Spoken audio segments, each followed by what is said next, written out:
부끄러운지를 알고 그동안 몰래 했던 그 과거의 나쁜 사례들이 있었는데 네. 부끄러운 줄도 모르고 공언할 정도면은 이게 이 잘못을 저지른 사람이 잘못인지도 모르고 나 잘못할게라고 선언하는 거는 내가 잘못하겠다라는 것이 아니라 오죽하면은 그걸 모르고 선언하는 것이 얼마나 부적절하냐라고 얘기를 한 것이죠. 시청자 여러분 안녕하십니까? 신통방통 윤태현입니다. 자, 대선을 9일 앞두고 9일 남겨두고 야권 단일화 결론이 아직 안 났습니다. 윤석열 후보는 희망의 끈을 놓지 않겠다. 반면 안철수 후보는 단일화 없다.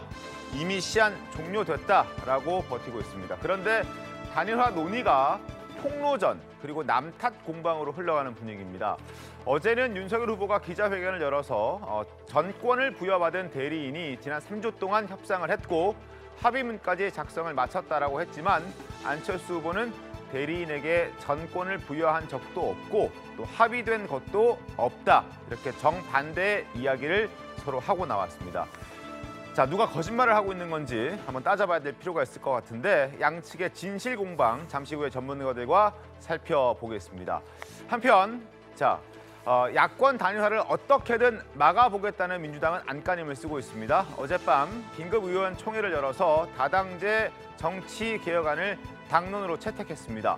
정치 쇼다, 의총 쇼다 뭐 이런 비판 여론도 적진 않습니다만 어쨌든 지난 25일 TV토론에서 안철수 후보가 이재명 후보에게 제시했던 그 숙제를 해결한 셈이긴 합니다. 자, 향후 대선판에 어떤 영향을 미칠지도 잠시 후에 전망해 보겠습니다. 자, 월요일 신통방통 광고 후에 시작합니다. 잠깐만 기다려 주십시오.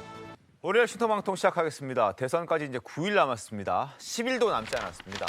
자, 오늘은 투표용지가 또 인쇄되는 날이기도 하죠. 단일화 가능성이 희박해지면서 사자구도로 굳어가는 분위기입니다. 월요일 신통방통 어제 이례적으로 공개된 야권 단일화 협상 과정부터 짚어보겠습니다. 윤석열 후보가 어제 오전에 경북 일대 유세 일정을 취소하고 긴급 기자회견을 열었습니다. 목소리 확인해 보겠습니다. 네, 저는 오늘 이 시간까지 안철수 후보와의 단일화를 위해 진실한 마음으로 최선을 다해 왔습니다. 전권을 부여받은 양쪽의 대리인들이 만나 진지한 단일화 협상을 이어왔습니다. 저와 안 후보와의 회동 일정 조율만 남은 상태였습니다. 그러나 안타깝게도 오늘 아침 9시 단일화 결렬 통보를 최종적으로 받았습니다. 이유가 뭐냐 하니까 그쪽에서도 이유를 모르겠다. 특별한 이유는 없는 것 같다. 이런 답변을 받았을 뿐입니다. 자, 그리고 협상 과정을 굉장히 상세하게 공개를 했습니다. 화면 보시면서 설명드리겠습니다. 자, 26일, 27일 양일간의 협상 일지를 일단 먼저 보여드립니다. 26일 토요일 오후 2시에서 4시 장제원, 이태규 회동, 단일화 최종 협상안 합의. 자, 일단 말씀드리기 전에 이 부분은 국민의힘의 주장이라는 걸 좀 전제하에 말씀을 좀 드리겠습니다. 어쨌든 장제원, 이태규 전권을 부여받은 것으로 국민의힘은 얘기를 하고 있는 이 대리인 두 사람이 만나서 최종 협상안에 합의를 했다. 그런데 오후 9시에 이태규 의원이 안철수 완주 철회를 하는 그 명분을 조금 더 달라, 추가로 좀 달라라고 요청을 했고 거기에 대해서 응했습니다. 윤석열 후보가 안철수에게 전화를 해서 불발 그리고 안철수 자택 방문 계획까지 일단 알려줬다라고 얘기를 하고 있습니다. 그런데 이 소식을 전해들은 안철수 후보가 귀가하지 않고 돌연 묵포행을 결정하게 되고 그리고 심야 토론을 마친 이태규 의원을 장제원 의원이 기다려서 추가적으로 자정에 넘긴 시각 0시 40분부터 새벽 4시까지 기자회견을 합의하는 내용으로 비공개 회동을 했습니다. 여기에서도 일부분 합의가 됐고 오전 7시까지 장소와 시간을 정해서 만나겠다. 회동 일정만 남겨둔 상태에서 국민의힘 윤석열 후보는 기다리고 있었는데 오전 9시 돌연 이태규 의원으로부터 단일화 협상 결렬됐다라는 통보를 받았다. 이게 어제 그제 있었던 긴급한 상황이었습니다. 특히 공개된 내용을 날짜별로 정리를 해보면 단일화 협상이 그동안 꽤 밀도 있게 진행된 것으로도 확인됩니다. 조금 더 범위를 넓혀서 보여드리겠습니다. 화면 보시죠. 자, 애초에 국민의힘 주장대로라면 처음 단일화 논의가 시작된 거는 2월 3일이긴 합니다만 뭐 성일종 의원과 임명진 전 비대위원장 등등해서 다른 채널들도 많았다. 하지만 2월 7일을 우리는 협상 시작일로 보겠다라고 했을 때 최진성 국민의당 상임위원장이 윤석열 후보에게 전화를 해서 안 후보의 뜻을 전폭적으로 안 후보의 뜻을 받아서 연락을 드리는 것이니 안 후보의 뜻을 전폭적으로 수용하겠다라는 의사가 있느냐라고 물었을 때 윤석열 후보가 그렇다. 단일화할 생각이 있으니까 안 후보의 뜻을 전폭적으로 수용해 주겠다라고 얘기를 합니다. 그리고 2월 11일 자, 장제원 이태규 비공개 회동이 이제 여기서부터 시작이 됩니다. 13일 안철수 후보가 여론조사 경선 단일화 제안을 하죠. 후보 등록하는 날 이 얘기를 함께 기자회견을 통해서 덧붙입니다. 그리고 13일 이전인 12일에 이미 이태규 의원은 장제원 의원에게 연락을 해서 내일 후보 등록하는 과정에서 이러저런 얘기를 단일화 얘기를 제안할 것이다라고 미리 귀띔을 해준다고 합니다. 그리고 난 다음에 18일 또 비공개 회동이 있었고 20일 오전 후보 간의 만남이 합의가 됐는데 20일 날 결국 단일화를 다시 철회하면서 지금 만남이 또 없어지게 된 겁니다. 이러저러한 과정을 거쳐서 26일, 27일 결국 협상 결렬이 통보가 되고 갑작스러운 이런 상황들이 계속 벌어지고 있는 것인데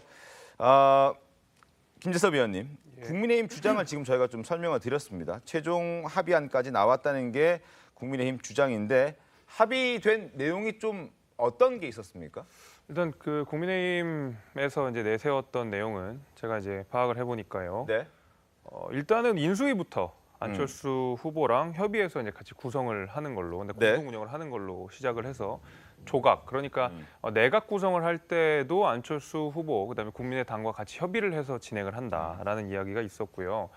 그다음에 이제 합당을 조속히 추진해가지고 차후에 안철수 후보가 대표로 나서는 경우에도 네. 이 사안도 우리가 협의를 했다. 이제 이게 언론 보도를 통해서 나온 내용이고요.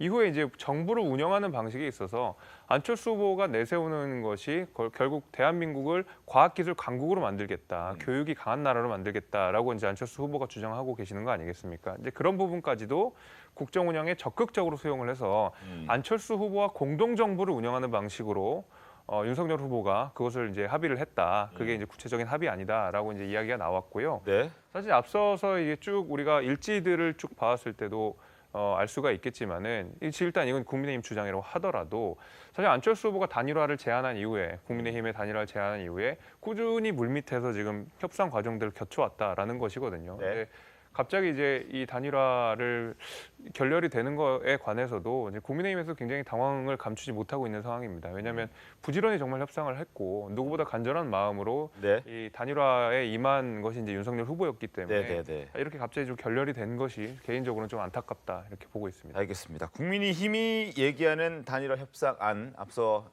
김재섭 위원께서 말씀해 주신 대로 인수위부터 협의해서 구성한다. 공동정부 성격을 띈다. 그리고 안철수 후보가 국민의힘 당내 기반이 약하기 때문에 이 부분까지 보완할 수 있는 내용을 다 합의했다라고 국민의힘 주장하고 있습니다만 안철수 후보 측은 전혀 사실 무근이다. 협상안, 합의안 없었다라고 얘기하고 있습니다. 목소리 한번 들어보겠습니다. 거기는 뭐 그전에도 뭐 전혀 진행되는 것이 없는데 뭐 진행이 되고 있다고 오히려 문제를 복잡하게 만든 어떤 그런 당사자들인데 계속해서 그런 짓들을 계속해요. 당사자들이 만나서 해결해야 될 문제인데 소통이 없었기 때문에 사실 결렬 상황까지 왔다고 본 거거든요. 전권대사 이런 개념은 저희들은 없습니다. 그냥 그 말을 듣고 나서 그 말에 대해서 저희끼리 논의한 끝에 한번 결론을 내자 이 정도 수준이었습니다. 자, 그리고 권은희 원내대표 역시 오늘 아침 라디오에 출연해서 이런 얘기를 했습니다. 이태규 의원과 장제원 의원이 만난 것은 맞지만 이게 협상이 아니라 그냥 개인적인 친분 관계로 차를 마시면서 이야기를 들어보는 상황이었다. 그걸 왜 협상이라고 왜곡시키느냐 이런 주장까지 했습니다. 이어서 확인하겠습니다.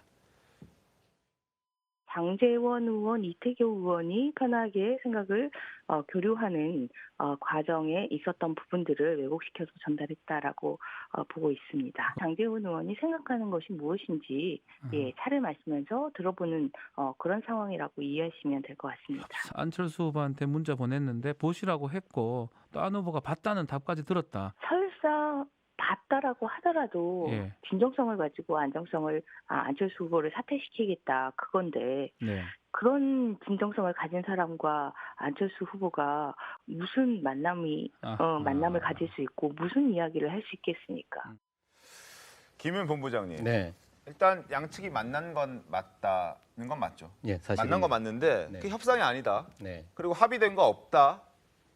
이런 주장 맞습니까? 네, 국민의힘에서는 거짓말하고 있는 거라고 국민당은 생각하고 계십니까? 네. 우선 제가 한 2가지 정도 국민 여러분께 분명히 말씀드려야 될 것 같은데요. 우선 우리 국민의당의 최고 의사결정기구는 지금은 중앙선거대책위원회입니다. 네. 그리고 안철수 후보께서 주재하시고요. 네. 거기에 저도 이제 멤버입니다. 네. 우리 중앙선대위에서 전권 대리인을 임명한 적이 없습니다. 없다. 예. 그래서 전혀 공식적으로 정권 대리인이라는 개념 자체가 성립이 안 된다. 이거 명확히 말씀드리는 거고요. 네. 또 2번째, 우리 입장에서 보면 협상 자체가 전혀 진행이 안 된 거다. 상황 자체는. 그게 왜냐하면은 안철수 후보께서 공적으로 제안을 하셨습니다. 누구한테 제안을 드렸냐면은 윤석열 후보께 직접 답을 해라. 네. 우리가 그러니까 우리끼리 밀실에서 단일화하지 말고 네. 당당하게 국민들이 어떻게 생각하시는지 그 다수 의견에 따라서 깨끗이 승복하자. 이 제안을 공적으로 드렸는데 거기에 대해서 아무런 대답을 안 하시고 물밑에서 이른바 정권 대리인지 뭔지 모르겠지만은 이분을 위해서 오셔가지고 만났다고 하고 우리 입장에서 보면 전혀 협상 자체도 진행이 안 된 상태에서 느닷없이 어제와 같은 말씀을 하시니까 저희들로서는 굉장히 당혹할 수밖에 없고 네. 저분이 조금 우리 당원들 같은 경우는 격분할 수밖에 없지 않겠습니까? 저분이 어떻게 저렇게 뻔뻔하게 국민 앞에 거짓말을 하시느냐 이렇게 생각할 수밖에 없다 이 말씀을 드릴 수 그러면 있습니다. 윤석열 후보가 앞서 네. 기자회견을 하면서 왜 이 협상이 결렬됐느냐라고 국민의당 측 최고위 인사에게 이유를 물었는데 그 인사 역시 이유는 모르겠다라고 답을 했거든요. 그 예. 이유는 그래서 없는 이제 제가 겁니까? 아니 있습니다. 제가 이건 이제 어디까지나 제 생각입니다. 네. 그건 뭐냐면은 정권 대리인이라고 생각했던 분이 네. 자기 임의적으로 아까 이태규 의원 만나거나 최진석 위원장 만난 거 가지고 얘기가 마치 공적으로 진행된 것처럼 허위 보고를 했거나 아니면 그걸 알면서도 윤석열 후보께서 상황을 어찌 보면은 이렇게 지켜보시면서 우리가 점점 더 지지율이 떨어질 때까지 기다려주시면서 겉으로만 단일화를 원하는 척 하셨거나 이랬을 가능성이 매우 높다라고 생각을 합니다. 그러니까 더 나아가면은 단일화 의사가 전혀 없었다. 오직 주저앉히기 위해서, 즉 사퇴시키기 위해서 온갖 입체적인 전방위 공작을 벌이다가 스스로 주저앉고 이제 더 이상 시간을 끌 수가 없으니까 국민 앞에서 일종의 사기극을 벌인 거다. 사기극을 벌였다. 왜냐하면 우리가 아까 말씀드린 대로 전혀 있지도 않는 그리고 우리가 협상을 했다고 진행하기도 어려운 네. 그걸 가지고 마치 물밑에서 무슨 진지한 대화가 오간 것처럼 그리고 아까 합의문이라고 얘기했지만은 그건 전혀 내용이 있습니까? 한번 증거를 이번 기회에 한번 적극적으로 제시해 보십시오.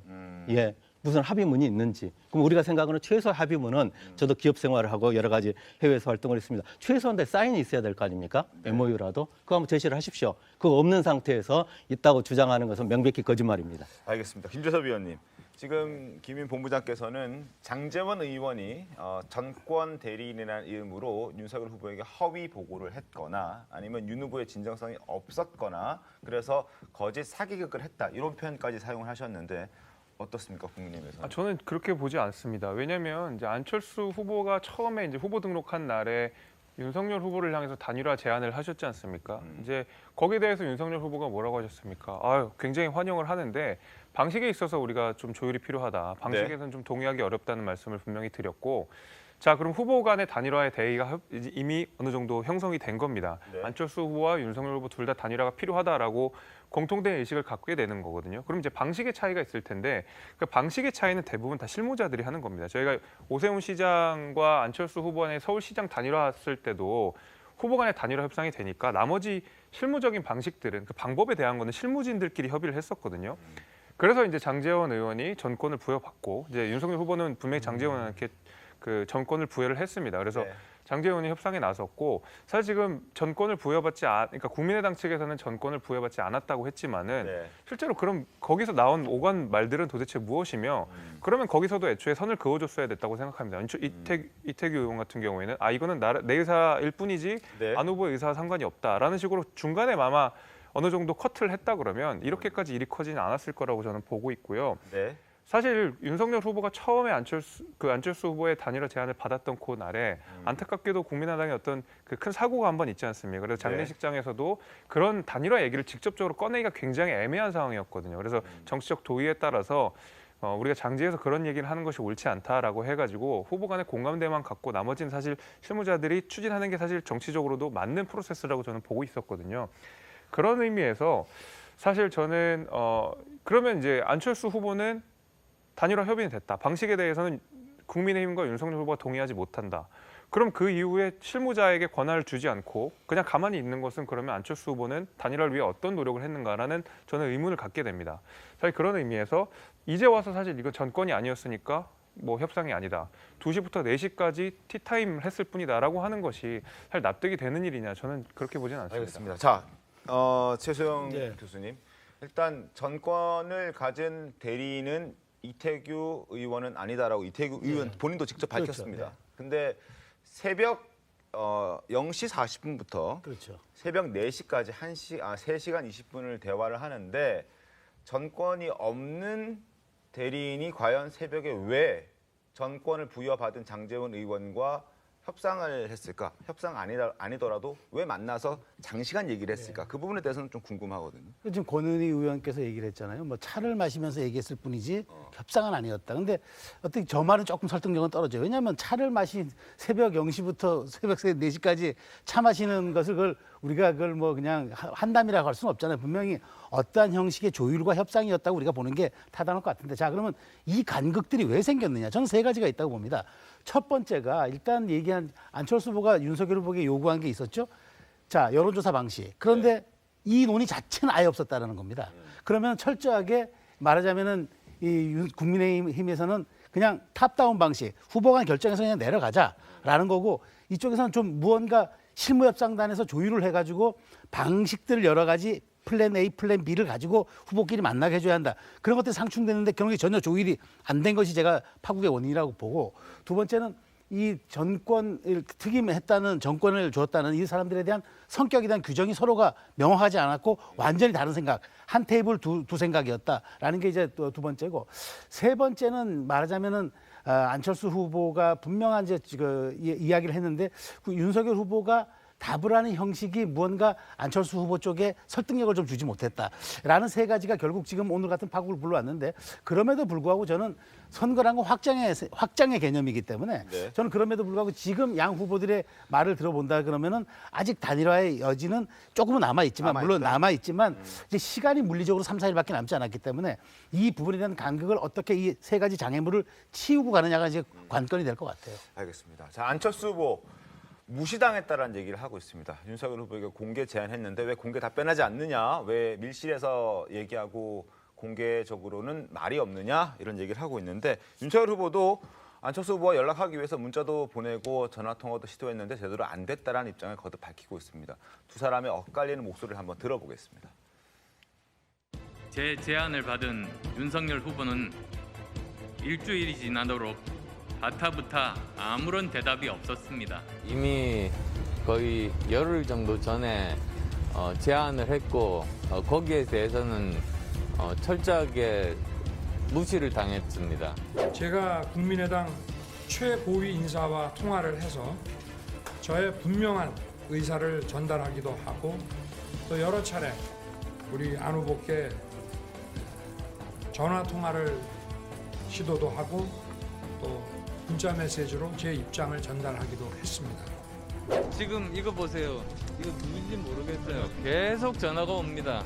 문자가 3만 개가 넘는데 제가 이 전화로 어떤 통화나 어떤 시도를 할 수가 있겠습니까? 제가 뭐 전화를 드리거나 문자 드린 것을 볼 수가 없으셨다, 이런 말씀이죠. 그쪽 관계자에게 전화를 제가 드렸다, 문자를 드렸으니까 보시라 하는 말씀은 계속 전해드렸고 그쪽으로부터 보셨다는 답변도 들었습니다. 연락이 잘 안 된 게 이번이 처음은 아닙니다. 과거에도 참 연락이 잘 안 됐던 적이 있습니다. 지난 20일에도 상당히 엇갈렸는데 화면 좀 보겠습니다. 자, 지난주 일요일에 윤석열 후보가 만나기로 합의한 이후에 안철수 후보에게 연락을 하죠. 하지만 이때 연락 안 됐습니다. 그래서 안철수 후보가 콜백했습니다. 윤 후보에게. 그리고 난 다음에 이러저런 얘기를 하고 난 다음에 실무자들과 상의를 해보겠다. 그리고 실무자를 정해서 연락드리겠다. 그러고 난 이후에 갑자기 오후에 저에게를 굳건히 가겠다라고 기자 철회 선언을 해버렸습니다. 그리고 난 다음에 윤석열 후보는 또 안철수 후보가 문자를 보냈다라고 윤석열 후보에게 얘기를 했는데 윤석열 후보는 문자를 보지 못했다. 그것 가지고 또 서로 뭐 설전들이 벌어지기도 했었죠. 근데 이번에는 비슷한 주장이 또 나왔습니다. 안철수 후보 측 관계자가 안철수 후보는 윤석열 후보에게서 문자가 온 것을 모르고 있었다라고 얘기를 합니다. 윤석열 후보가 지난 24일과 25일에 두 차례나 걸쳐서 안철수 후보에게 문자를 보냈습니다. 그런데 지금 화면 보시는 것처럼 안철수 후보의 얘기는 너무나 많은 국민의힘 지지자들에게 문자 폭탄을 받고 있다. 전화 폭탄을 받고 있기 때문에 지금 보시는 거 메시지에 18,723건이라는 게 보이십니다. 수만 건의 문자가 지금 폭주하고 있기 때문에 이 문자 중에서 윤석열 후보의 문자를 어떻게 확인할 수 있느냐, 확인할 수 없는 상황이었다라고 얘기를 하고 있는 상황입니다. 어쨌든 뭐 그러한 것까지 윤 후보는 감안을 해서 안철수 후보가 즉시 확인하지 못했을 것을 고려해서 주변 측근들에게도 연락을 했으니 확인 좀 부탁한다라고 얘기를 하긴 했습니다만 어쨌든 확인하지 않은 것으로 지금 확인이 되고 있고 그런데 하나 또 궁금한 것은 여론조사 경선과 관련해서 지금 안철수 후보 측은 그걸 끝까지 주장하고 있는 상황인 것 같은데 어제 윤석열 후보의 또 기자회견, 권영세 본부장의 기자회견을 보면은 논의 자체가 협상하는 과정에서 없었다라고 얘기를 하거든요. 그 부분은 사실 진위 여부가 어떻게 됩니까? 이렇습니다. 그러니까 이거 뭐 공식적으로 밝힌 것은 절대로 속여서는 안 됩니다. 네. 우리는 어떤 일방적으로 이렇게 압박을 한 거라기보다는 국민 앞에서 당당하게 그리고 수긍할 수 있는 단일화 방식에서 최적이 뭐냐 네. 했을 때는 그리고 이미 이 방식은 지난번 오세훈 안철수 그 서울시장 후보 단일화할 때 써먹었던 국민의힘의 방식입니다. 그래서 그 방식을 우리가 조금 손해를 보더라도 하는 게 어떻겠냐 얘기를 했거든요. 그러면 만약에 그렇다라면은 윤석열 후보께서는 어떻게 하는 게 상식적으로 도리에 맞는 거냐면은 좋다. 그럼 거기에 대해서 나는 수용을 하겠다라든지 아니면 문제가 있다면 이 말씀을 먼저 하시고 조금 더 실무적인 것은 오히려 실무진들을 서로 이렇게 임명을 해가지고 더 검토하게 하자라든지 이렇게 말씀을 주셨다면은 진행이 됐겠죠. 그런데 여기에 대해서는 아무런 공식적인 입장을 심지어 물밑으로도 하신 적이 없거든요. 그래서 사실상 아까도 말씀드렸지만 우리 입장에 생각할 때는 협상 자체를 진행한 게 전혀 없는 걸로 보는 게 객관적으로 맞다. 이 입장인 겁니다. 그러면 그 이후에 제가 이렇게 연결이 되니까요. 했던 것은 전부 뭐냐면은 사실상 그건 완전히 무시한 상태에서 여러 가지 어떤 그 다방면으로 뭐 예를 들면 성일종 의원이라든지 장제원 의원이라든지 이런 분들이 뭐 다양한 채널을 통해서 이렇게 이제 어찌 보면은 있지도 않는 우리가 이렇게 수용할 수 없는 얘기만 계속했던 거죠. 그러니까 실제로 그러니까 단일화를 위한 어떠한 방식이 최적인가는 전혀 테이블에 올려놓지 않은 상태에서 네가 후보 사퇴하면 뭐 떡 A를 줄게, B를 줄게. 그리고 이것을 끊임없이 어찌 보면 공작에 가깝게 어떤 거 여론이라든지 이런 분을 찌라시라든지 이런 걸 동원해가지고 마치 이게 사실상 협상이 실무적으로 진행되는 것처럼 이렇게 국민을 속였다라는 겁니다. 알겠습니다. 어제 그게 핵심입니다. 윤석열 후보 그리고 권영세 본부장의 목소리를 한번 들어보겠습니다. 들어보고 이야기를 조금 더 이어가죠. 자, 확인해 보시죠. 저희도 잠깐만. 양쪽의 그 협의는 우리 안 후보께서 2월 13일 날 여론조사 방식의 단일화를 제안하시기 그 이전부터 시작이 돼 왔고요. 실제로 그 정권 대리인들 사이에 단일화 그 협의를 해 나가는 과정에서 여론조사 얘기는 한 번도 나온 적이 없고 또 여론조사 방식을 뭐 어떤 식으로 할 것인지에 대한 그 논의도 전혀 협상 테이블에 오른 적이 없습니다. 장제원 의원과 이태규 의원과 접촉을 할 때는 한 번도 여론조사 방식이 그 테이블에 올라오질 않았습니다. 역선택 방지를 위한 조항이라든지 이런 얘기는 애초에 논의될 여지도 없었다는 말씀입니다. 국민의힘 쪽에서는 여론조사가 아예 협상 테이블에 없었다고 하는데 여기 협상이라는 거는 서로 이야기를 하는 것 아니겠습니까? 협상 테이블에 저희가 그것을 올렸는데 없었다고 하는 것은 그건 협상 상대자로서의 도리가 아니죠. 자, 지금 극명하게 엇갈리는 발언들을 들으셨습니다. 협상 테이블에 여론조사 방식의 단일화는 올라오지도 않았다라는 게 국민의힘의 주장이고 반면 국민의당은 아니다, 올렸다라는 게 국민의당의 주장입니다. 김재섭 위원님, 네. 뭐가 맞습니까? 저는 사실 이제 처음부터 우리가 조금 짚어볼 필요가 있는 것이 지금 아까 전에 이제 김윤 본부장님께서 말씀하신 대로 또 최적의 방식이 이거라고 생각해서 국민의당 쪽에서 여론조사를 국민의힘에게 제안을 처음에 하지 않았습니까? 사실 그 좀 일방적으로 기자회견을 좀 하신 게 있었죠. 근데 그 최적의 방식이라는 것이 사실 이제 국민의당이 생각하는 최적의 방식인 것이고 국민의힘은 좀 다를 수가 있거든요. 근데 지금 국민의힘의 방식대로 하는 건데 왜 굳이 국민의힘에서 이걸 못 봤냐? 국민의힘에서 이루어지는 선거 여론조사 아니냐라고 말씀하셨는데 국민의힘에서 정해진 여론조사 방식이라는 게 없습니다. 왜냐하면 저희가 당대표를 선거하는 데 있어서도 그 세부 사항과 관련돼서 엄청나게 선거를 가지고 매번 싸움이 있거든요. 마찬가지로 대통령 후보와 관련돼서도 이번에 선거를 할 때 윤석열 후보, 홍준표 후보 뭐 등등 해가지고 선거를 가지고 굉장히 치열하게 싸운 적이 있지 않습니까? 국민의힘에서는 사실 그때그때 후보에 맞춰서 선거 룰들을 협상을 하고 실무자들이 여기서 굉장히 치열하게 논의를 합니다. 근데 일방적으로 국민의당에서 이거는 국민의힘에서 하는 선거 룰이니까 받으시오라고 전했을 때 국민의 입장에서는 당시는 오세훈 후보였고 서울시장 재보궐선거였고 지금은 대통령 후보고 그다음에 안철수 후보와 윤석열 후보 간의 경쟁입니다.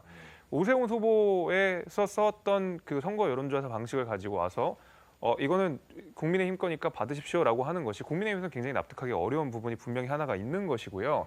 당시에는 안철수 후보와 오세훈 후보 같은 경우에는 오세훈 후보가 시작부터 단일화를 전제하고 출마 선언을 하셨었거든요. 그만큼 단일화 관련돼서 논의를 할 시간이 굉장히 많았고요. 이번에는 후보 등록하는 날 안철수 후보가 윤석열 후보에게 단일화 제안을 했던 것이기 때문에 선거 룰 가지고도 협상할 시간이 굉장히 없었습니다. 그래서 후보 간에 그 공통된 우리 단일화합시다라는 공통된 의식이 있었기 때문에 빠르게 좀 진행을 했었으면 더 좋았을 것 같은데 그게 좀 충분히 미진했다는 것 그런 부분에 있어서는 국민의힘도 굉장히 많이 노력을 했다고 제가 말씀드리겠습니다. 네. 제가 제3자 입장에서 국민의당도 국민의힘도 아닌 사람 입장에서 이 얘기를 가만히 듣고 인간관계에 대입을 해보면은 이건 스토킹입니다. 스토킹? 네, 싫다는데 아니 우리가 원하는 건 이거다 그러는데 그 얘기는 전혀 안 들어주고 지금 뭐 다른 얘기를 하면서 내가 뭐 목포 간다는데 집에 찾아가려고 했는데 없었다. 뭐 밤에 새벽에 전화하고 문자 보내는데 왜 안 받냐. 좀 싫다는데 우리는 기다리고 있다. 이거는 지금 스토킹 수준이거든요. 좀 너무 과한 해석 아닌지 잘 모르겠습니다. 많은 확인되지 않은 국민들께서 내용이기 때문에 그렇게 지금 이 아니, 얘기를 듣고 그렇게 네. 생각하실 것 같은데 저는 이거보다는 더 중요한 것은 윤석열 후보가 지금 안철수 후보를 탓하면서 단일화 안 됐다라고 책임 전가를 하는데 윤석열 후보가 정말 진정성 있게 단일화 협상을 하신 건지 그러면은 여론조사에 대해서 뭔가 얘기를 하셨겠죠. 그 진정성에 대해서 이렇게 안철수 후보를 정치적인 파트너나 동지로 생각하지 않고 네. 내 밑으로 들어와라. 그럼 내가 어느 정도 해줄게라고 하다 보니까 이런 일이 일어난 거 아닙니까? 네. 저는 개인적으로 뭐 정치적 유불리를 떠나서 안철수 후보는 완주를 하셔야 되는 것이 네. 정치 출마하신 이유가 뭐 우리나라의 그 양당 정치를 없애고 다당제 만들자, 제3지대를 만들자라고 출마를 하셨는데 단일화를 하시면은 그 정치를 출마한 명분이 없어지는 거 아닙니까? 알겠습니다. 아니 김영삼 대통령 옛날에 노무현 대통령께서 그렇게 낙선을 하면서도 지역주의 타파하겠다고 부산을 가셨으니까 낙선보다 더 의미 있는 선거를 하신 거예요. 지금 안철수 후보는 그 제3시대에서 선거를 하고 계시다고 생각합니다. 알겠습니다. 자, 단일화의 협상을 지금 스토킹의 범죄에 비유하셨는데 그 개인적인 의견이라 생각하고 어쨌든 민주당에서는 그만큼 안철수 후보가 완주하기를 바란다는 의미가 좀 담겨 있다고 생각하겠습니다. 자, 그리고 어쨌든 이 여론조사 단일화 과정에서 국민의힘과 국민의당의 주장이 엇갈리는데 국민의당 의견도 잠깐 들어보겠습니다. 어떤 게 맞는 겁니까? 짧게 좀 말씀 부탁드리겠습니다. 이태규 의원이 얘기를 하긴 했습니까? 협상하는 과정에서? 아니 아까 후보께서 명확히 밝히셨듯이 저도 이렇게 내부에서 정확하게 전달됐기로는 일방적으로 그리고 만약에 우리가 후보를 사퇴하면은 뭐 예를 들어서 뭘 이렇게 어떤 제안 이런 얘기만을 이렇게 끊임없이 했을 뿐이지 가장 근본이 되는 어떻게 국민들이 납득할 수 있는 그리고 더 중요한 것 중에 우리 국민의당 당원들이 흔쾌하게 동의할 수 있는 우리 국민의당 당원들이 동의하지 않는 거거든요. 네. 예, 그러려면은 유일하게 이 방법밖에 없지 않느냐. 그리고 만약에 단일화 하더라도 시너지 효과가 제대로 나려면은 동의를 해줘야 되는 거 아니겠느냐. 사실 이것까지를 다 강조했던 거거든요. 단순히 우리 유불리를 떠나서. 네. 근데 그거 자체는 거듭 말씀드리지만 전혀 얘기하지 않는 상태에서 일종의 떡고물에 해당될 수 있는 그리고 굉장히 우리를 모욕적으로 받아들일 수 있는 그런 얘기만 계속 퍼뜨리게 되니까 우리는 이건 근본적으로 진정성이 없다. 그리고 더 나아가서 신뢰할 수가 없다. 신뢰의 문제까지 부딪히게 된 겁니다. 알겠습니다. 자, 결국 양측의 단일화는 결렬됐습니다. 아직 가능성은 조금 남아있긴 합니다만 그 가능성은 희박해 보이기도 하거든요. 자, 결렬의 책임을 서로 탓하고 있습니다. 만평 준비했습니다. 단일화 물 건너가는 걸까요? 어제 또 협상 결렬됐는데 서로 남탓만 하고 있습니다. 국민 여러분, 지난 3주 동안 정말 열심히 협상했습니다. 정권 대리인 내세워서 합의문까지 다 만들었습니다. 이제 회동 일정 조율만 남았던 겁니다. 그런데 갑자기 결렬 통보하니까 답답해 미치겠습니다. 무슨 말씀입니까? 정권 대리인이라니 우리는 그런 거 없습니다.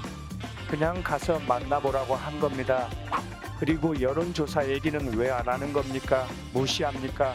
이런 가운데 민주당은 안철수와 윤석열을 어떻게 끊어놓겠다는 심산이 결국 의총까지 열어서 정치개혁을 당론으로 채택해버렸습니다. 일각에서는 정치쇼, 의총쇼라지만 그래도 쇼가 통할지도 모를 일입니다. 자, 최수영 교수님, 네. 결과적으로 누구에게 좀 득이 됐다라고 보십니까? 아직 뭐 선거 끝나진 않았습니다만. 저는 제가 보기에 이게 지금 여론조사가 2, 3일 사이에 나왔던 여론조사가 가리키는 방향이 뚜렷합니다. 뭐냐? 초접전입니다. 초접전. 자, 네. 그렇다면 지금 단일화 결렬이 야권 지형에는 굉장히 악재로 작용하고 있다는 분명한 네. 방증 아니겠습니까? 어쨌든 한 2주 전, 일주일 전만 해도 윤석열 후보가 근소하게나마 그래도 오차범위 이내에서 앞서는 것들이 쭉 잡혔는데 지금은 거의 붙었다는 게 정설이라 그러면은 야권의 지금 이런 분열, 단일화 결렬은 야권 지지층에 상당한 위기감을 주고 있다는 게 분명한 사실입니다. 그렇다면 먼저 이 문제를 풀어야 할 건 1위 후보겠죠. 당선 가능성이 높은 유력한 후보가 이 문제에 대해서 담대한 제안과 담대한 수용을 통해서 마지막 그 기회를 남겨둔 상황이라 저는 보이고 그다음에 안철수 후보도 마찬가지입니다.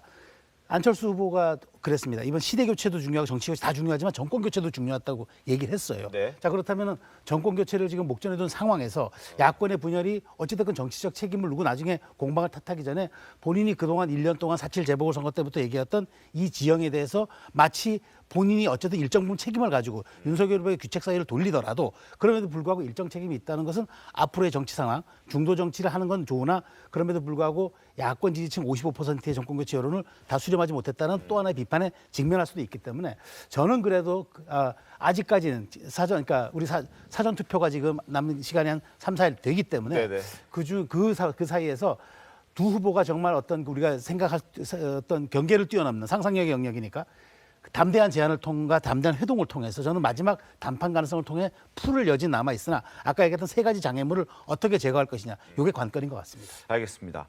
자, 협상의 전권 대리인으로 국민의힘 측에서 나섰던 사람은 장제원 의원이었습니다. 윤핵관으로 논란을 또 일으키기도 했던 의원이기도 한데 다시 한번 등판하게 되면서 굉장히 중요한 단일화 국면에서 장제원 의원이 등판하면서 다시 한번 윤핵관 논란을 불러일으키게 됐습니다. 화면 보겠습니다. 장제원 의원께서 윤핵관인지 여러분들이 한번 물어보십시오. 예, 뭐 질문이 많으시죠? 장제원 의원은 지금 이 선대위에서 사실상 국민 그 캠프부터 상황실장을 그만두고 그야말로 중앙선대위에서 일할 수 있는 사람도 없고 그런 입장인데 무슨 윤핵관이 되겠습니까? 전권 대리는 저희 쪽에는 장제원 의원이 맡았고 또 저쪽은 이태규 선대 본부장이 맡았습니다. 장제원 의원은 그 매형과 안철수 후보가 그 카이스트 교수인데 가까운 사이로 저도 알고 있어서 서로 의사 전달하기가 편하지 않겠나 이렇게 생각을 했고, 그리고 또 안 후보께서도 이쪽에서 장제원 의원을 협의 채널로 하는 거에 대해서 동의하신 거로 그렇게 알고 있고요. 자, 본부장님. 네. 장제원 의원 동의한 거 맞습니까? 아닙니다. 아닙니까? 제가 알기로는 네, 그런 얘기 들은 적 없습니다. 진짜입니까? 네. 그럼 윤석열 후보 거짓말하고 있는 거네요? 결과적으로는 그렇네요. 그러면 어느 정도 선까지는 합의가 된 부분은 있습니까? 합의문이 있으면 좀 저도 좀 보고 싶습니다. 장제원 의원이 협상의 창구로 등장하는 것에 대해서 말씀드립니다. 그건 일방적 주장이지 않습니까? 음. 예. 우리 중앙선대위는 보고된 바가 전혀 없고요. 네. 또 제가 또 개인적으로도 이태규 본부장께 들은 얘기가 전혀 없습니다. 그리고 들은 얘기는 뭐냐면 그쪽에서 이런 얘기를 이렇게 한다. 네. 예. 일방적으로. 근데 도저히 우리가 이렇게 전혀 제로 베이스로부터 한치도 진전되지 못한 엉뚱한 얘기만 한다. 분위기는 좀 그렇습니다. 알겠습니다. 지금 단일화 가능성 희박하다는 말씀 드렸지만 윤석열 후보는 어쨌든 끝까지 단일화를 좀 하고 싶어하는 것 같습니다. 목소리 한번 들어보겠습니다.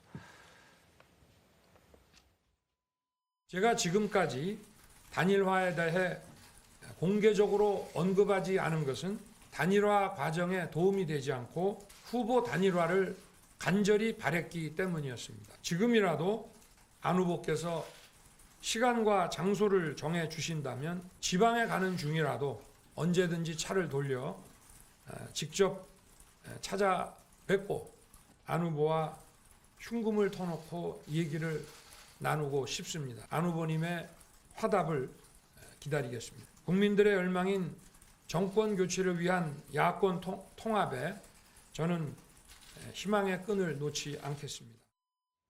김현 본부장님, 네.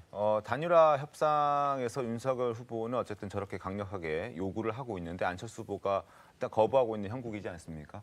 안철수 후보가 단일화를 거절하고 완주했을 때 안철수 후보가 노리는 건 뭡니까 그러면? 노리는 게 따로 어디 있겠습니까? 우리가 거듭 강조하지만은 단순히 정권 교체가 목표가 아니지 않습니까? 국민들이 생각할 때 이건 어디까지나 수단에 불과한 거고 어떻게 하면은 지금보다도 더 나은 대한민국 그리고 나한테 더 행복하게 해줄 수 있는 나라를 어떻게 만들 것인가 그런 관점에서 봤을 때 제가 볼 때는 한치도 못 나가고 있으면 물론이고 지금과 같이 저렇게 신뢰할 수 없는 어쩌면 파트너로 전혀 생각한다고 인정할 수 없는 그런 어떤 어떤 행태를 가지고 어떻게 이렇게 동의를 할 수가 있겠습니까? 예. 알겠습니다. 네. 자, 국민의힘이 일단 적극적으로 나서고 있고 국민의당은 쉽게 협상에 응하지 않는 그 기저에는 지지율의 영향도 있을 겁니다. 화면 보겠습니다. 대선 후보 지지도 소수점 첫째 자리까지 똑같습니다. 이재명 39.8, 윤석열 39.8, 심상정 3.1, 안철수 8.2. 안철수 후보가 10%에 미치지 못하지만 그래도 영향력이 큰 것은 이재명 후보와 윤석열 후보가 초박빙 소수점 첫째 자리까지 똑같은 이런 상황에서 정말 안철수 후보가 어느 쪽에 붙느냐에 따라서 이번 대선 결과가 달라질 수 있기 때문에 그만큼 안철수 후보의 비중이 커지고 있다. 자, 설전 변호사님. 이 부분을 안철수 후보는 적극 이용한다 이렇게 봐야 되겠죠. 그렇죠. 일단 굉장히 이 선거라는 것은 구도 싸움, 네. 그다음에 인물 싸움 이 두 가지이지 않습니까? 그렇기 때문에 또 하나는 또 이슈 싸움이 있겠지만은 지금 어찌 보면 구도론으로 보았을 때는 지금 야당과 여당이 거의 결집돼 있는 상황이거든요. 거기서 제3지대의 안철수 후보. 네. 가만히 생각을 해보면 안철수 후보께서 지난 대선 때 득표율은 거의 한 20% 정도가 됐었거든요. 예, 그렇기 때문에 지금 그리고 저번 서울시장 선거를 할 때도 보면 굉장히 초반에는 그 지지도가 굉장히 높았었어요. 단일화 전까지만 해도.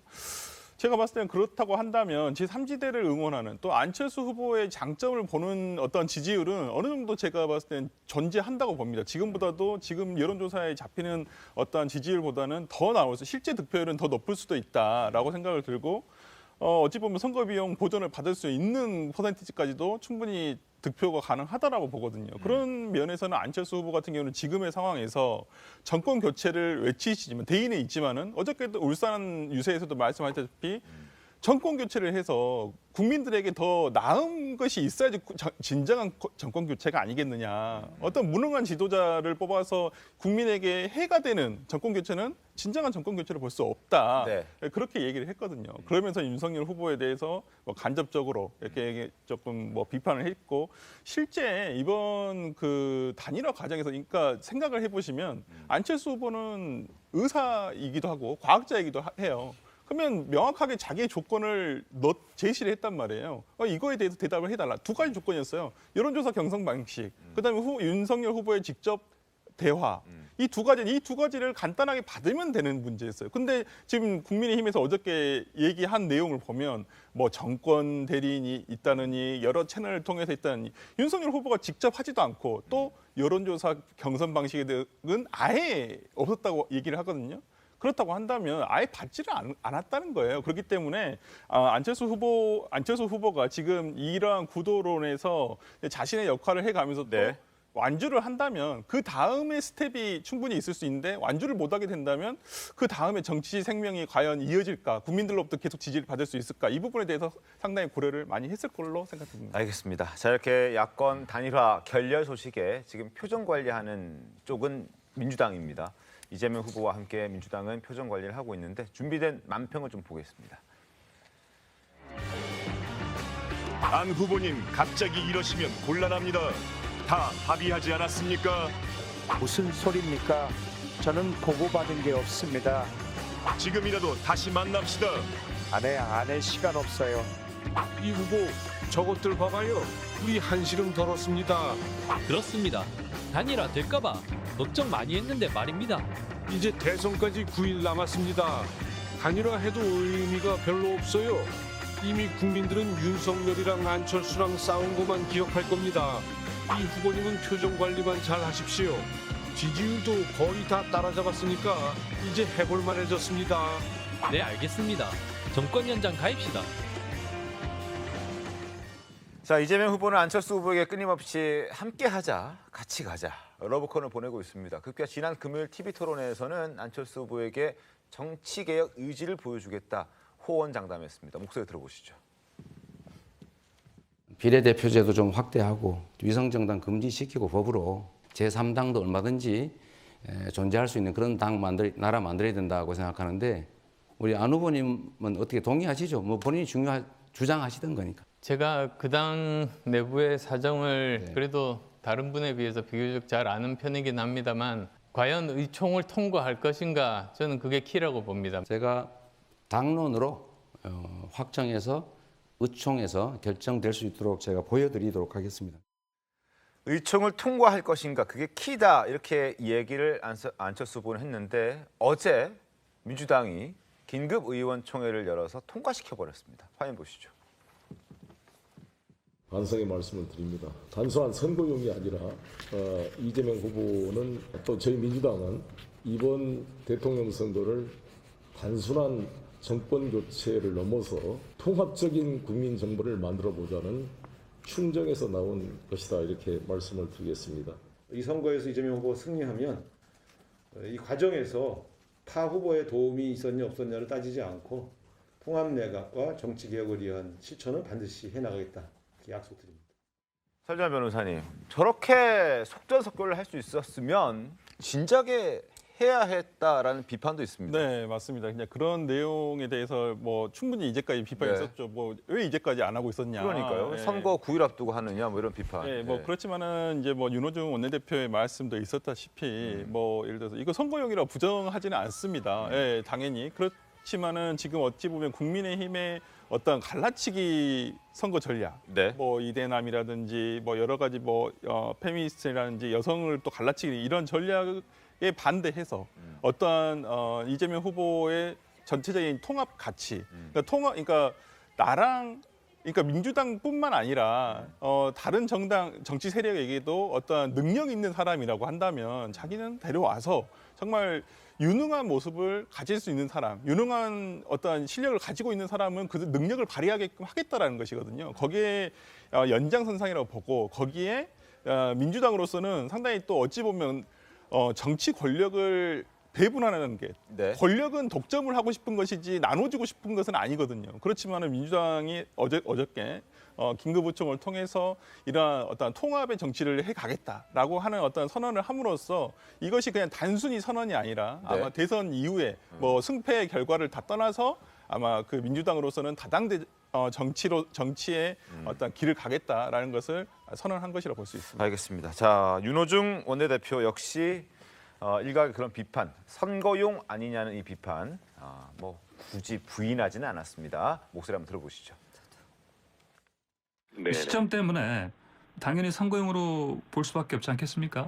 뭐 시점이 시점이니만큼 그렇게 해석하시는 것에 대해서 예. 뭐 굳이 이 부인을 할 생각은 없습니다만 저희 당이 가져온 오래된 그 정치 과제이라는 것을 네. 분명히 말씀드릴 수 있습니다. 언론에서는 뭐 국민의당 안철수 후보를 향한 러브콜이다 이렇게 해석하지 않습니까? 안철수 후보뿐만 아니라 다른 그 정당들에 대한 네. 뭐 말씀이다 이렇게 해도 좋고요. 예. 최선 교수님, 네.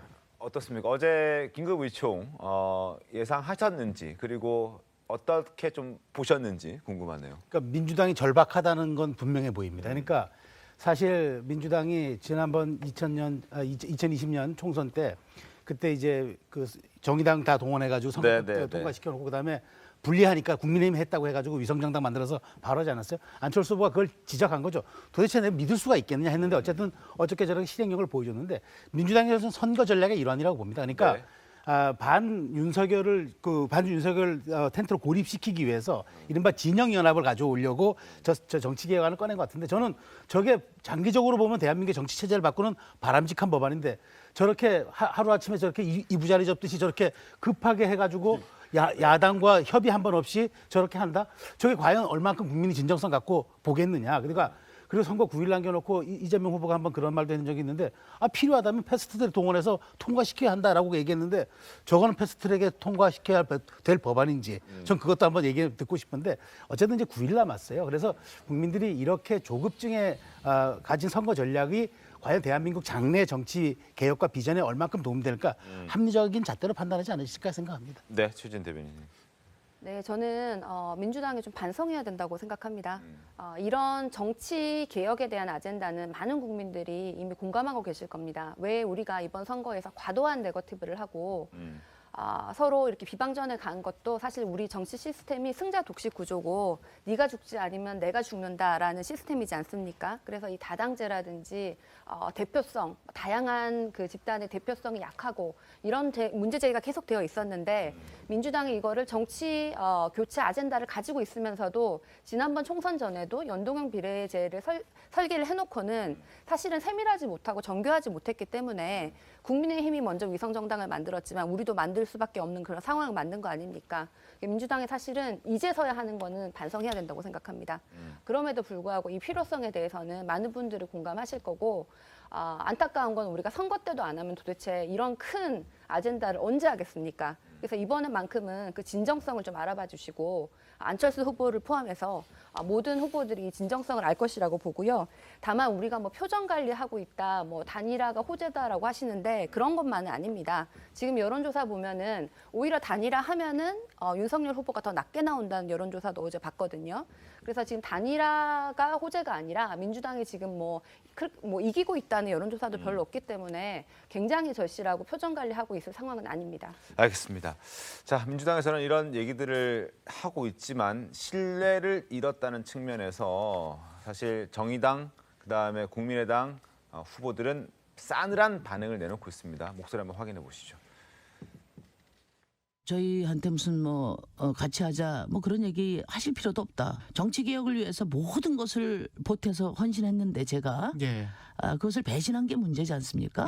그러니까 선거용으로 쓰지 마시고 정말 그 책임감을 가지고 앞으로 추진하시길 바라고. 민주당에서 국민통합정부, 국민통합개헌 이런 새로운 개혁안들을 제시했는데 혹시 이에 대한 생각이 좀 어떠신지? 저는 들은 바 없습니다. 민주당에서 한 게 다당제를 보장하는 선거 제도를 개혁 추진하겠다라고 밝혔는데 그렇게 소신이 있으면 그렇게 실행을 하시면 되지 않겠습니까? 김윤 본부장님, 짧게 한 말씀 여쭙겠습니다. 진정성 느껴지십니까? 아니요, 전혀 뭐 그건 신뢰할 수 없는 거고요. 그럼 그렇게 말로 하실 게 아니라 빨리, 그래도 어제 얼마나 절박했으면은 저렇게 하루 만에 의원총회를 설립해서 통과할까, 이런 속도로 그냥 이렇게 추진을 하십시오. 우리는 그걸 보면서 자연스럽게 신뢰라는 생기는 거지, 지금까지 워낙에 신뢰할 수 없는 행태를 일관되게 해오셨기 때문에 그 얘기를 뭐 더 이상 하시는 건 오히려 맞지 않을 것 같고요. 네. 다만 저기 다당제가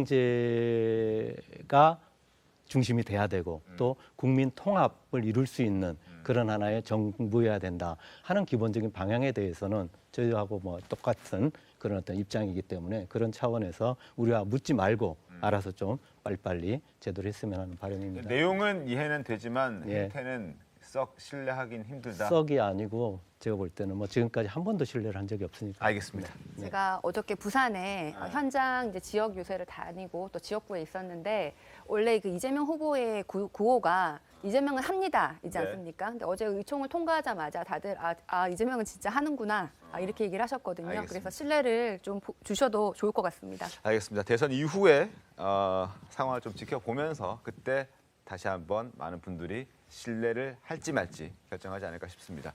자, 대선이 이제 9일 남았습니다. 표심 잡기에 나선 후보들의 발걸음도 굉장히 빨라졌습니다. 자, 유세하는 모습 잠깐 확인해 보겠습니다.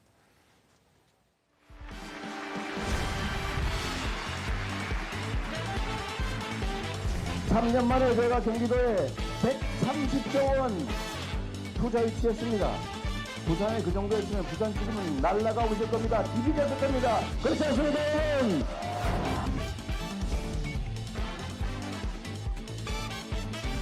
여러분 되니까 정말 힘이 납니다, 여러분. 영동대에 한 열년이 넘은 것 같습니다. 포항의 포스코 세계적으로 발돋움하는 멋진 기업 만들겠습니다.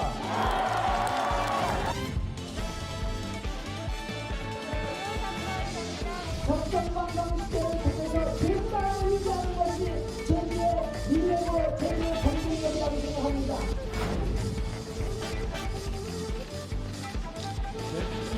지금 대한민국이 필요로 하는 국민 통합, 국가 개혁, 그리고 또 글로벌 감각, 이 세 가지를 모두 다 갖추고 계신 분이고. 자, 뜨거운 열기 속에 지금부터 들어가 보겠습니다. 자, 이재명 후보의 발언을 한번 짚어볼 텐데 이런 얘기를 했습니다. 정치 보복은 나중에 몰래 하는 것이다. 이렇게 얘기를 했거든요. 목소리 직접 들어보시죠. 정치적 안정 정말로 중요한데 세상에 어떤 대통령 후보가 정치 보복을 공언을 합니까?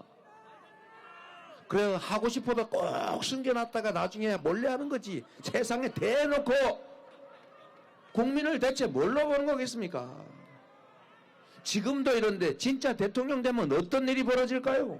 우리가 촛불 들고 힘겹게 만들었던 세계에 내세울 만한 민주공화국 우리가 확실하게 지켜야죠.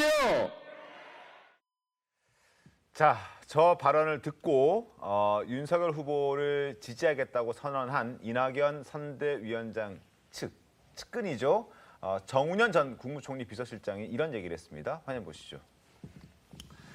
누가 대통령이 되든 간에 정치 보복은 해서는 안 된다. 옳은 말씀이죠. 이재명 후보가 울산 유세 때 한 말은 매우 부적절해 보인다라고 얘기를 하면서 한마디 더 했습니다.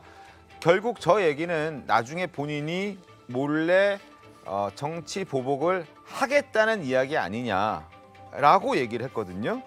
자, 최지은 대변인님 어떻습니까? 나중에 정확히 이재명 후보의 워딩은 정치 보복은 공언하는 게 아니다 하고 싶어도 꼭 숨겨놨다가 나중에 몰래 하는 거지라고 얘기를 했습니다. 여기에 대해서 비판하고 하는 얘기가 나온 건데 어때요? 제가 지금 같이 들은 상황을 네. 제가 이해하기에는 이재명 후보가 하고 싶은 말은 민주공화국을 꼭 지키겠다라는 것이 핵심이었고요.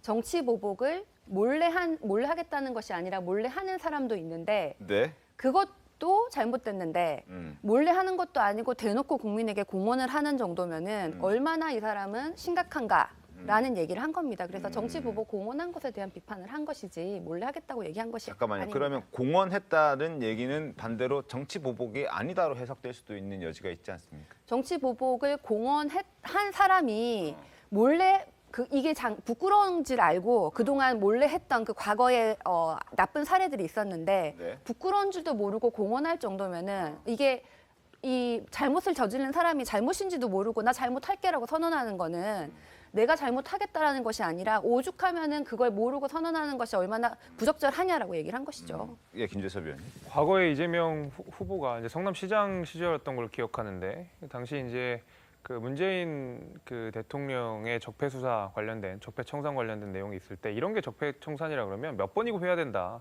이런 말씀을 이재명 후보가 하신 적이 있었거든요. 사실상 이제 정치 보복에 관련돼서 굉장히 너그러운 태도를 스스로가 보여주신 건데 네.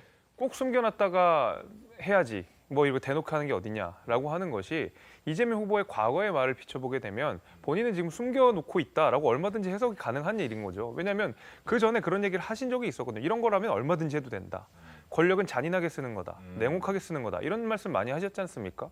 그런 의미에 비춰봤을 때 이것을 이재명 후보가 정치 보복을 안 할 거다라고 공언한다고 생각하시는 분은 저는 거의 없다고 봅니다. 네.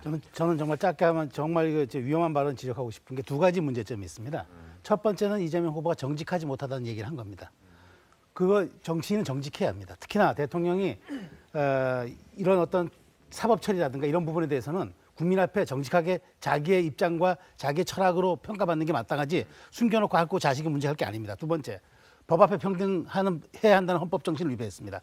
혐의가 있으면 조사해야 합니다. 정치보복, 정치보복이 아니라 정치인이라도 위법한 혐의가 있으면 조사하고 처벌받아야 되는 게 당연히 법정신인데 그것을 마치 정략적으로 이용할 수도 있다는 듯한 위험한 발언으로 들려서 어제 저 발언은 약간 현장 분위기에 들뜬 좀 약간 실언이 아닌가 저는 그렇게 생각합니다. 알겠습니다. 국민 여러분께서 시청자 여러분도 한번 판단해 보셨으면 좋겠습니다.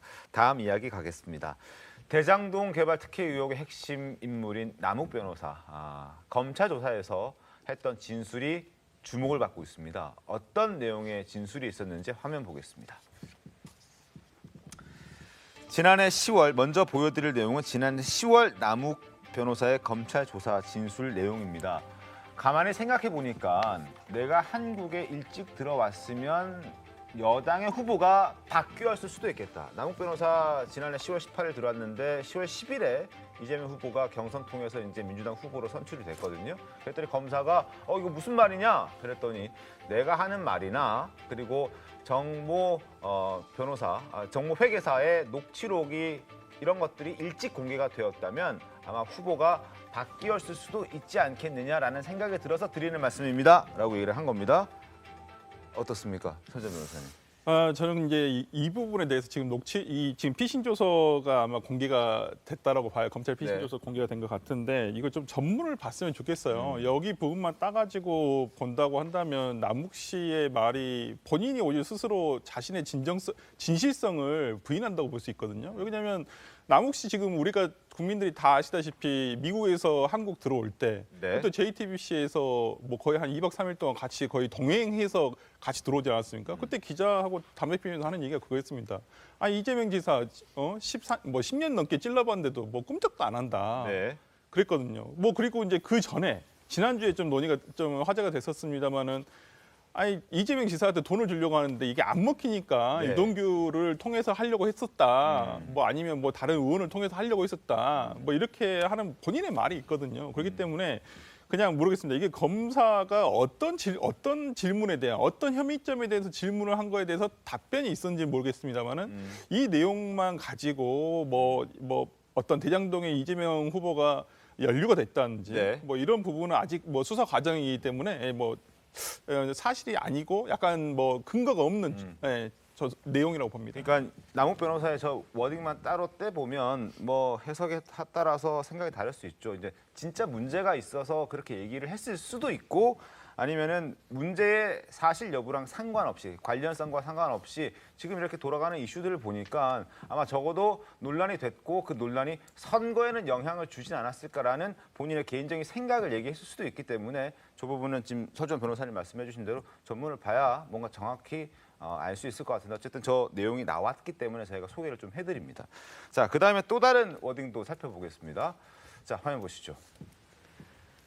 이건 역시 지난해 10월 남욱 변호사의 검찰 조사 진술 내용을 기반으로 한 겁니다. 자, 검사가 묻습니다. 김만배가 정진상, 김용과 자주 만났느냐? 자주까지는 모르겠습니다만 만났던 것으로는 알고는 있습니다. 이렇게 대답을 합니다. 정진상, 김용과 김만배가 나눈 대화는 이재명 도지사에게도 전달이 되는 것인가? 라고 물었더니 그렇게 알고 있습니다. 라고 답을 하죠. 유동규가 정진상, 김용에 대해서 자주 얘기를 했던가? 김용 이야기는 자주 안 했는데 유동규가 이재명 시장에게 말하고 싶은 내용이 있으면 진상이 형한테 말해봐야지라고 하는 것을 종종 들었다. 결국 유동규도 정진상이라는 사람을 통해서 이재명 시장에게 의사를 전달하는 것 같았다라고 남욱 변호사가 얘기를 합니다. 자, 최진 대변인님. 어쨌든 정진상, 김용하면 이재명 후보도 인정했던 최측근입니다. 결국 유동규 씨, 또 김만배 씨 모두 이 사람들을 통해서 의형제 맺었다는 얘기도 있었고요. 과거 진술 녹취록에 보면은 결국 이재명 후보에게 뭔가 내용이 많이 전달됐던 것 아닌가 하는 걸 생각해 볼 수는 있거든요. 어떻습니까? 지금 대장동 관련해서는 이 녹취록에 대해서 정말 많은 얘기들이 오고 갔죠. 네. 그래서 뭐 지난주만 해도 TV 토론 때 제가 또 들은 얘기는 이 녹취록에 윤석열 후보 이름이 그렇게 많이 나왔다는 거 아닙니까? 그리고 이 설계자가 그분, 뭐 중요한 게 그분인데 그동안 국민의힘에서는 이게 이재명 후보다라고 했는데 지금 그분이 뭐 어떤 법관이라는 의혹이 있어가지고 네. 이재명 후보가 아니라는 게 지금 밝혀지고 또 그 이후에는 윤석열 후보의 이름이 뭐 윤석열 후보가 부산저축은행 수사 때 봐주기를 했고 뭐 더 이상 봐줄 수는 없다라는 식으로 얘기를 했다는 게 이 녹취록에 드러나고 네. 또 뭐 실제로 돈 받은 사람을 보면은 전 국민의힘의 의원이었던 곽상도 의원의 아들 그다음에 다 검사 출신이고요. 또 박영수 특검 검사의 딸 그리고 또 검사 출신인 윤석열 후보의 아버지가 김만배 누나한테 집을 팔고 돈을 받은 거 아닙니까? 그래서 이 녹취록에 대해서 뭐 이게 지금 나왔는데 뭐 이게 중요한 것이 아니라 어느 후보가 당선되든지 당선 이후라도 특검 반드시 하고 대장동에 대해서는 확실하게 밝히는 것이 중요하다고 생각합니다. 알겠습니다. 자, 그리고 마지막으로 저희가 좀 말씀을 드린 진술 내용 중에 하나가 오늘 동아일보에 나온 내용이었습니다. 남욱 변호사가 유동규 씨가 이재명 후보의 당시 성남시장 선거 운동에 굉장히 열심히 했고 그리고 받아간 돈이 3억 원이 조금 넘는 돈이 있는데 아마 이 돈을 성남시장 선거에 썼을 가능성이 있다라고 사용했을 것으로 추정된다라고 진술한 게 또 있었습니다. 자, 이 부분은 내용이 좀 완전 달라지는 거라서 선거의 비자금.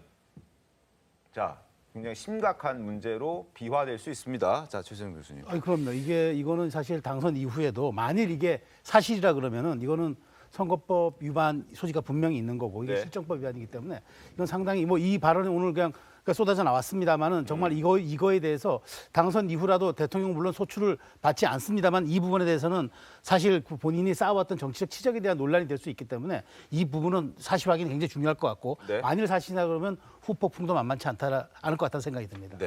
네, 저는 여기 이 기사를 보면서 드는 생각이 뭐냐면 이거 남욱 씨의 피신 조서가 지금 공개가 됐잖아요. 그러면 이거 분명히 검사가 이 진술을 들은 다음에 유동규 씨한테 물어봤을 거란 말이에요. 그러면 유동규 씨에 대한 피신 조서가 공개가 돼야지 정상이죠. 그럼 유동규 씨는 어떻게 대답을 했는지, 왜 그게 지금 뭐 전체 피신 조서가 다 공개가 됐는지는 모르겠습니다만은 이건 유동규 씨의 진술 내용도 한번 봐야 될 것 같습니다. 알겠습니다. 일단 민주당의 입장도 그렇고 설전 변호사님의 입장도 그렇고 민주당도 이 기사에 대해서 밝힌 입장은 사실 무근이다.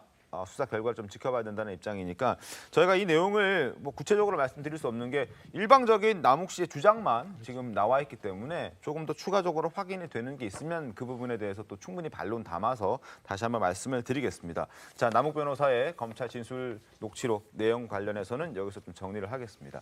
자, 그리고 우크라이나 사태가 지금 심각하지 않습니까? 이 우크라이나 사태 속에서 대선 후보들의 안보 공방도 뜨거워지고 있습니다. 지난 25일에 대선 후보 TV 토론에서 이재명 후보가 초보 정치인이 대통령이 되어서 전쟁이 발생했다라는 취지의 발언을 했습니다. 목소리 한번 들어보시고 또 윤석열 후보의 비판 목소리까지 이어서 확인하겠습니다. 6개월 초보 정치인이 대통령이 돼서 나토가 가입을 해주지 않으려고 하는데 가입을 공언하고 러시아를 자극하는 바람에 결국은 충돌했죠. 우리가 한말에 일본을 자극해서 일본의 식민지가 됐습니까? 힘 가지고 남의 나라 침공하는 거는 약자가 자극해서 일어난 일입니까? 외국의 국가 원수를 이렇게 또 모독을 해서 대한민국 정치판에 죽자고 항전하고 있는 외국 대통령을 또 소환을 해댔습니다. 그래서 지금 미국 인터넷에서 아주 개망신을 떨고 있습니다. 이런 사고방식 가지고 국민의 안전을 어떻게 지키겠습니까? 자, 이재명 후보 논란이 되자 부랴부랴 사과 메시지를 냈습니다. 화면 보시죠. 제가 본의와 다르게 일부라도 우크라이나 국민 여러분께 오해를 드렸다면 저의 표현력이 부족했던 것입니다. 죄송합니다. 어느 대선 후보보다 먼저 명료하게 러시아 침공을 비판했었고 우크라이나 지지 입장을 밝혀왔던 게 바로 저 이재명입니다라는 입장을 얘기했습니다. 김윤 본부장님 보시기에는 이재명 후보의 해명이 좀 충분했다 보십니까? 아닙니다. 저는 저 내용의 옳고 그름 이 문제보다 더 심각한 건 만약에 국가 지도자가 됐을 때 저런 식의 경솔한 판단과 언행이 있을 때 이것이 얼마나 대한민국에 악영향을 미칠지 저는 그 부분을 더 심각하게 저는 이렇게 봤습니다. 알겠습니다. 자, 그리고 문재인 대통령의 발언도 지금 논란인데요. 지난 5년 동안 탈원전을 외쳤던 문 대통령입니다. 그런데 지난 25일 돌연 원전을 강조하고 나섰습니다. 우선 2017년 문 대통령의 탈핵 발언부터 한번 들어보겠습니다. 혹시라도 원전 사고가 발생한다면 상상할 수 없는 피해로 이어질 수 있습니다. 원전 중심의 발전 정책을 폐기하고 탈핵 시대로 가겠습니다. 준비 중인 신규 원전 건설 계획은 전면 백지화하겠습니다. 원전의 설계 수명을 연장하지 않겠습니다. 자, 당시에 저런 얘기를 했고요. 그 이후에도 탈원전과 관련된 얘기들이 꽤 많았습니다. 화면 보겠습니다.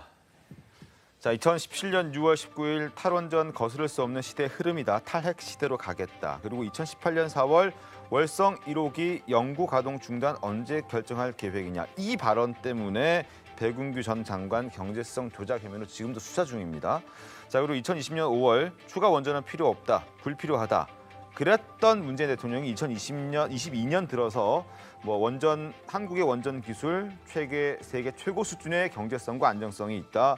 향후 60여 년 동안 원전을 주력 기저 전원으로 활용해야 한다. 이런 얘기들을 하고 있는데, 자, 김준섭 위원님, 왜 갑자기 입장이 바뀌었다고 보십니까? 모르겠습니다. 사실 이제 2016년에 우리가 원전 산업이 한 27조, 거의 30조 가까이 되는 굉장히 우리 강한 산업 중에 하나였는데 불과 몇 년 만에 10조대로 떨어져 버리는. 그러니까 사실 산업 자체가 굉장히 박살났다고 했을 만큼 굉장히 지금 원전 산업이 뒤처졌거든요. 그리고 이제 원전과 관련된 학과들도 기피학과가 돼가지고.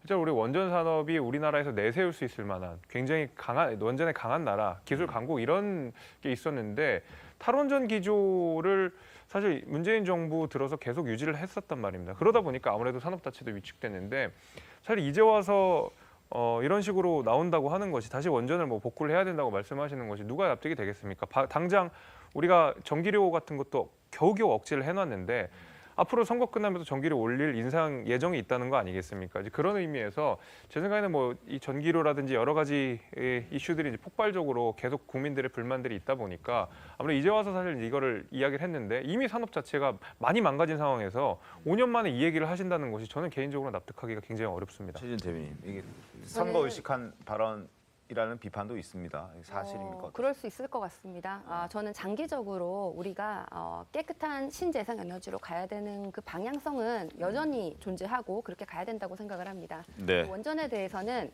새로 짓지 않는다는 거는 뭐 문재인 대통령뿐만 아니라 이재명 후보뿐만 아니라 윤석열 후보까지도 다 동의를 했는데 네. 이미 가지고 있는 것은 그럼 만기까지 하고 그 경계선에 있는 것 중간에 지금 짓다 만 것을 어떻게 할 것이냐에 대해서 의견이 달랐던 것이죠. 근데 여기에 대해서는 이재명 후보 같은 경우에는 이것을 다시 검토해 볼 수 있다라는 발언을 하셨거든요. 그래서 이렇게 이제 문재인 대통령께서도 거기에 대해서 동의를 하신 것 같은데. 우리가 좋은 의도로 탈원전 정책은 장기적으로 가야 되는 방향이 맞고 신재생 에너지가 맞지만 이 경계선상에 있는 것을 하는 것이 맞냐 아니냐고 했을 때 처음에 정책 방향이 만약에 국민들의 그 여론과 실제로 그 산업에 영향을 미쳤을 때 수정이 필요하다면은 조금 더 빨리 수정 의견을 내놓으셨을 수도 있었을 텐데 문재인 정부에서 몇 가지 정책 같은 경우는 굉장히 좋은 의도로 갔지만 그 수정하는 시간이 수정 보완되는 시간이 너무 좀 오래 걸리지 않았나 이런 제가 민주당에 있지만은 여기에 대해서는 조금 더 좀 빠르셨으면 좋았겠다는 생각이 듭니다. 알겠습니다. 윤석열 후보도 비판의 목소리 냈습니다. 들어보시죠. 우리가 탈원전을 하니까 누가 우리 원전을 사가겠습니까? 중국에서 원전지면 전기 모자라면 수입하려고 그랬습니까? 도대체 이 정부는 뭐 하는 정부입니까? 왜 국민 죽이고 산업 죽이냐 이 말입니다. 이 정부는 무슨 원전 사고 그 영화 때문에 환경운동가들의 영향을 받아서 탈원전 정책을 폈습니다만은 결국 최근에 다시 신한울 1, 2호기 마저 준공시키고 또 고리 5, 6호기 건설한다고 다시 탈원전에서 좀 복귀하는 듯한 이런 정책을 발표했죠. 자기들의 탈원전 정책이 잘못됐음을 시인한 거 아니겠습니까? 알겠습니다. 자, 지금 청와대도 입장을 밝혔는데요. 기존의 원전과 관련된 입장과 로드맵을 다시 한번 밝혔을 뿐 입장의 변화는 없었다라는 게 청와대 고위 관계자의 얘기입니다. 자, 국민 여러분께서도 한번 판단해 주셨으면 좋겠습니다. 임기 중 탈원전을 추진한 적이 없다라는 게 청와대 입장입니다. 자, 잠시 뒤에 돌아오겠습니다. 네, 오늘 준비한 신통방통 여기까지입니다. 내일 더 신통하게 돌아오겠습니다. 고맙습니다.